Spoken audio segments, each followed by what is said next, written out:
দাঁড়ান, ভিডিওটি টান না দিয়ে জরুরি একটা বিষয় শিখে যান, একটা মাসালা।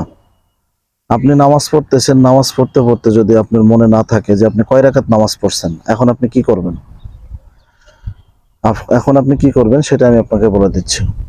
আপনি নামাজ পড়তে পড়তে মনে করেন যে আপনি মনে করতেছেন যে আপনি 4 রাকাত নামাজ পড়তে আপনি হঠাৎ গিয়ে মনে হচ্ছে যে আমি কয় রাকাত নামাজ পড়ছি আমার মনে নেই। এক্ষেত্রে আপনার মন যেটা সায় দিবে সেটা যদি 2 রাকাত বলে ওই দিকেই আপনি যাবেন। ঠিক আছে? আপনার মন যেটা সায় দিবে সেই দিকে আপনি যাবেন, গিয়ে বাকি নামাজটা আপনি আদায় করে নেবেন। আর যদি মনে নাই থাকে, আপনার মন সায় দিচ্ছে না, সন্দেহ হচ্ছে, তাহলে আপনি কম রাকাত ধরে নেবেন। সাপোজ আপনি 4 রাকাতের নিয়ত করছেন, সেক্ষেত্রে আপনি 3 রাকাত মনে মনে ধরে নেবেন, নিয়ে নামাজ কমপ্লিট করে অবশ্যই যে আখিরি বৈঠকে গিয়ে তাশাহুদ পড়ে আপনাকে সাহু সেজদা দিতে হবে। সাহু সেজদা কিভাবে দিবেন?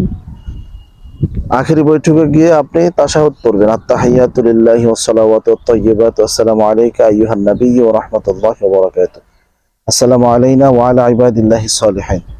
তাশাহুদটা কমপ্লিট করে ডান দিকে সালাম ফিরাবেন। এভাবে ডান দিকে সালাম ফিরে আবার 2টা সেজদা দিবেন।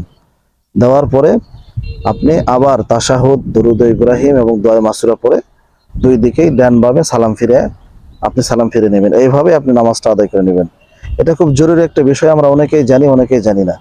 তো আজকে আমি আপনাদের কাছে শেয়ার করে দিলাম। ভিডিওটি কেমন লাগলো অবশ্যই আমাদেরকে কমেন্ট করে জানাবেন। ফেসবুক থেকে দেখলে পেজটা ফলো করে দিবেন, ইউটিউব থেকে দেখলে চ্যানেলটা সাবস্ক্রাইব করে বেল বাটনটা অন করে দিবেন। ভালো থাকবেন। আসসালামু আলাইকুম।